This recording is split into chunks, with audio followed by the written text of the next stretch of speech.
여러분 안녕하세요. 이로운 강사입니다. 헬스케어를 활용한 메이크 굿 상담 기법, 사례로 풀어보는 암종별 업셀링 상담 기법, 오늘은 난소암에 관한 내용인데요. 난소암뿐만 아니라 난소암이 발생하기 전 자궁 내막증, 유방 섬유선종에 걸렸던 금융 전문직 여성의 스토리로 준비를 해봤습니다. 이 여성분이 걸렸던 맨 처음에 발병했던 자궁 내막증은 자궁 내막의 선조직과 기질이 자궁이 아닌 다른 부위의 조직에 부착해서 증식하는 것을 말하는데요. 2017년도에 11만 1214명이었던 것이 2021년도에는 17만 명대로 올라가면서 60%가량 증가를 했습니다. 근데 이게 이제 또 특히 중요한 게 20, 30대에서 발병률이 매우 증가하는 추세가 이어지고 있고, 또 30, 40대에 특히 70%를 차지하지만 또 특이한 것이 20, 30대의 발병률이 증가한다는 점입니다. 사실 이 자궁 내막증은 뭐 여러 가지 호르몬 문제, 또 환경 호르몬 문제, 뭐 여러 가지 이제 원인들을 이야기하고 있는데, 좀 최근에 이 젊은 여성들이 힘들어하게 하는 이 요인 중에 하나입니다. 자, 난소암은 2022년 발표된 중앙암등록본부 자료에 의하면 우리나라 난소암 발생은 2947건, 2020년도 암 발생의 1.2%를 차지했습니다. 연령대별로 보면 50대가 27.6%로 가장 많았고요. 40대와 60대 각각 19.8%, 70대는 12.9% 순이었습니다. 암종 중에는 장애감이 46.1%로 가장 많았고, 그 다음으로 점애감이 10.2%를 차지했습니다. 여러분, 좀 이름에서 암종 중에서 조금 특이하죠. 장애감, 점애감 이렇게 되어 있는데요. 장애는 이런 특이한 암종 중에 이 난소암의 특징이에요. 좀 끈적끈적하고, 점액도 마찬가지로 끈적끈적하고, 이렇게 옆으로 좀 퍼지는 이렇게 조직 자체로 스며드는 장액성, 이런 암종들이 많기 때문에 이 조직 구조를 보면 굉장히 무서운 암종이기도 합니다. 자, 이 자궁 내막증의 증상과 이 난소암의 증상이 매우 유사해가지고요, 굉장히 헷갈릴 수가 있습니다. 그러면 증상을 하나하나 살펴볼 텐데, 자궁 내막증 증상은 이 불임증이 발생을 합니다. 골반 외에 자궁 내막증의 경우에는 주기적인 통증이나 생리통, 성교통, 아니면 종괴가 만져질 수도 있습니다. 이런 내막이 증식을 하면서 또 난소에 이렇게 종양이 생기는 게 좀 특징이거든요. 그래서 자궁 내막종이라고 하는데, 그래서 난소에 종양이 생겼다 없어지기도 하고 또 계속 남아있기도 합니다. 장관, 특히 대장과 직장 부위의 침범 시 하복부 통증이 있으면서 요통, 복부 팽만, 주기적인 직장 출혈이나 변비, 장 폐쇄가 일어날 수도 있습니다. 요관으로 이제 침범을 하면 이게 이제 내막이 계속 증식을 하는 거라서 또 요관도 이제 압박을 하겠죠. 그래서 요관이 폐쇄되거나 주기적인 동통, 배뇨 장애, 혈뇨가 발생할 수도 있습니다. 폐까지 침범하는 사례도 있는데요. 굉장히 무시무시하죠. 자궁 내막이라는 것이 자궁 내막에만 존재를 해야 되는데 복강으로 퍼져나가가지고 이제 폐까지 침범을 하는 거죠. 그래서 기흉, 혈흉, 월경식, 각혈 등을 하게 될 수가 있습니다. 배꼽 부위 또는 제왕절개 바늘 부위를 침범해가지고 이게 너무 이제 얇아진 부위잖아요. 그래서 주기적인 통증이나 종괴가 만져질 수도 있습니다. 또 난소암의 특징이죠. 이렇게 자궁 내막 증식증 뭐 이런 거 자궁 내막증이랑 굉장히 비슷하죠. 유사하게 지속적인 팽만감이 있으면서 사라지지 않는 복통, 또 평소보다 더 자주 소변을 보고 싶은 충동, 아까 자궁 내막증의 경우에도 요관을 누르면 막 폐쇄가 될 수 있다고 그랬잖아요. 그래서 자주 소변을 보고 싶은 충동이나 또 먹기 어려운 느낌이나 포만감, 이게 왜냐면 난소암이 생겨가지고 이 난소가 이제 부풀면은 가까이 있는 장기를 압박하게 되면서 이런 증상들이 나타날 수 있습니다. 또 평소보다 더 자주 또는 덜 자주 가야 하는 것과 같은 배변 습관의 변화, 뭐 더 자주 간다던가 아니면 덜 자주 가게 된다던가, 변비 아니면 또 너무 자주 가게 되는 경우, 또는 피로하고 또 설명할 수 없는 체중 변화, 너무 빠진다던가 아니면 너무 늘어난다던가, 이렇게 설명할 수 없는 체중 변화가 있을 수 있습니다. 자, 이런 뭐 자궁 내막증은 사실 뭐 이 양성은 그냥 종양인데도 양성 그런 우리가 질병이라고 이야기하거든요. 암이 아니. 그런데도 이렇게 막 옆으로 퍼지고 아까 제가 설명드렸을 때 여러분들이 의아하셨을 텐데 폐까지 어떻게 퍼질 수가 있나 이렇게 할 수 있는데 암 조직처럼 이렇게 막 내막이 막 증식해 나가는 그런 좀 무서운 질병이기도 합니다. 그래서 이런 원인들을 굉장히 잘 여러 그 가설에 의해서 완전히 밝혀지지 않았기 때문에 찾고 있습니다. 그래서 20, 30대에 막 요즘에 계속 늘어나고 있기 때문에 자궁 내막 조직의 이소성 착상설, 그래서 이 떨어져 나온 자궁 내막 조직이 복강 내로 거꾸로 다시 들어가서 월경 혈이 역류에 의해서 복강 내 착상으로 발생을 한다. 또는 채강 상피 화생설이라고 해서 어떤 자극이 존재하는 상황에서 골반 내 복막을 구성하는 세포가 화생성으로 변화해가지고 채강 그냥 상피에서 그냥 생겨난 거다. 이렇게 하는 일도 있고요. 또 이소성 착상설하고 채강 상피 화생설의 조합 이론도 있습니다. 그래서 또는 이제 요즘에는 면역학적 원인에 의해서 어떤 체액성 면역의 결함으로 인해서 발생을 했다. 아니면은 또 유전적 원인이 있는 경우에 일촌 여자 가족 중에 자궁 내막증이 있을 경우에 자궁 내막증 발생의 위험도가 약 7배나 증가한다는 것이 밝혀지면서 유전적 원인이다. 이런 이야기들도 있습니다. 굉장히 힘들게 원인조차 이제 완전히 밝혀지지 않고 치료가 좀 이걸로 당장 사망하는 것이 아니기 때문에 아니지만 굉장히 고통스러울 수 있는 질병인데 이렇게 원인들도 아직 밝혀지지 않아서 완전하게 밝혀지지 않아서 매우 치료하기가 힘든 질병이기도 합니다. 자, 이런 난소암은 여기서 이제 자궁 내막 증식증에서 종양이 발생하면서 이것이 세포 변화를 일으켜서 결국엔 난소암까지 가게 되는데요. 이런 난소암의 원인은 배란 때문이다. 일생에서 배란기가 많은 경우 초경이 너무 빠르거나 너무 늦은 폐경일 때 미혼 여성이나 불임 여성, 소산부, 그러니까 아이를 거의 낳지 않는 분에 해당을 하겠죠.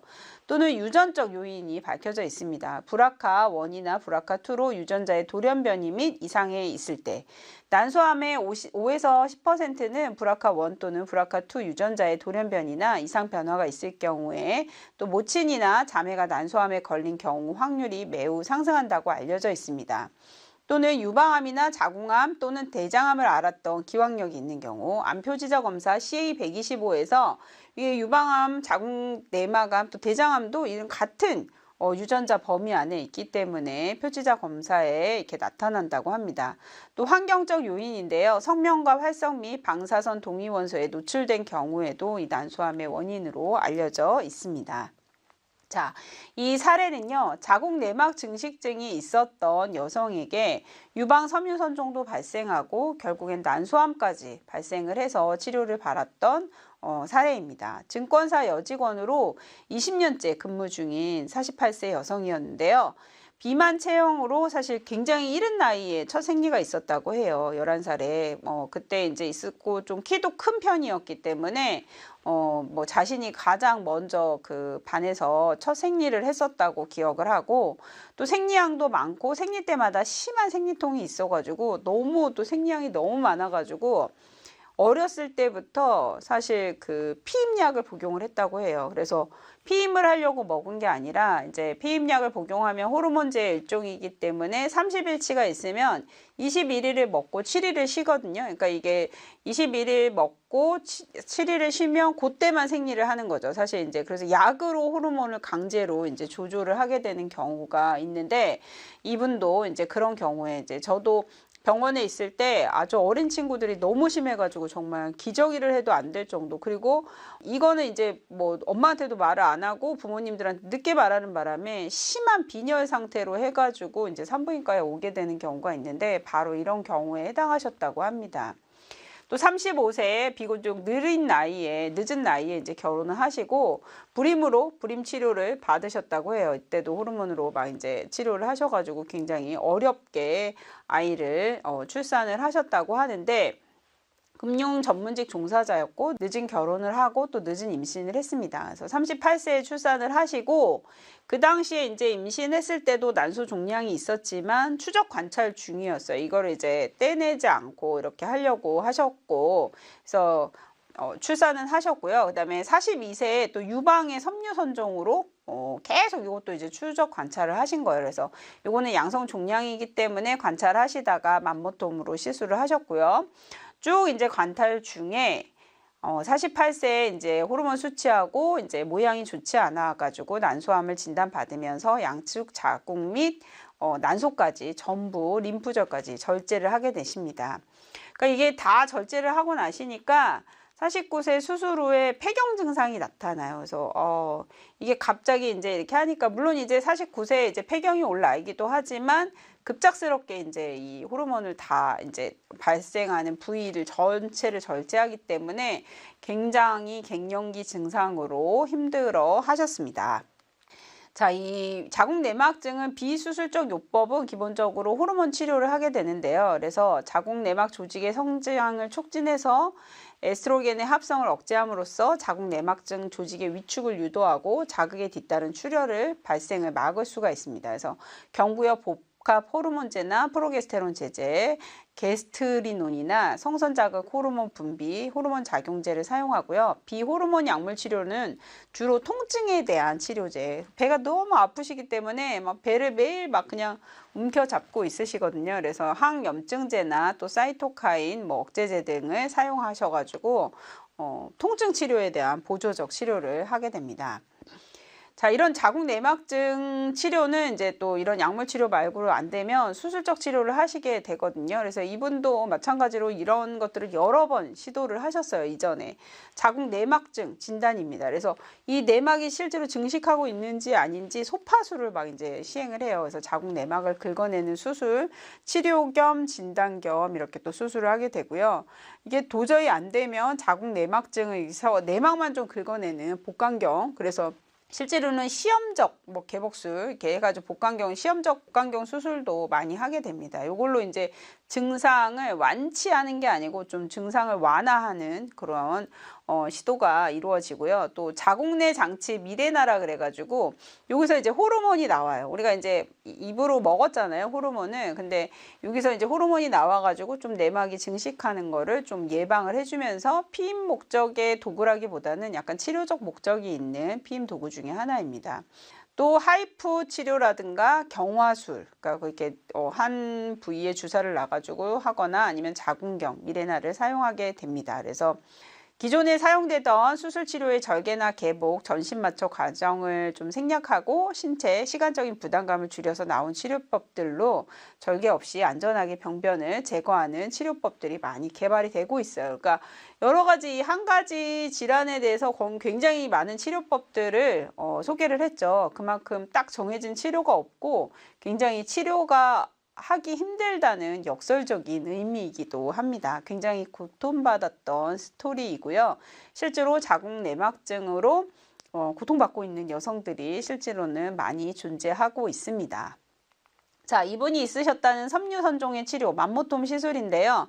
유방 종괴를 진단하고 나서 저렇게 이제 바늘에 진공흡입기가 달려 있어요. 그래서 또 진단하면서 쏙 이렇게 빼내셔가지고 거기에서 이제 한 번에 조직 검사를 하시고 이제 끝내는 케이스인데요.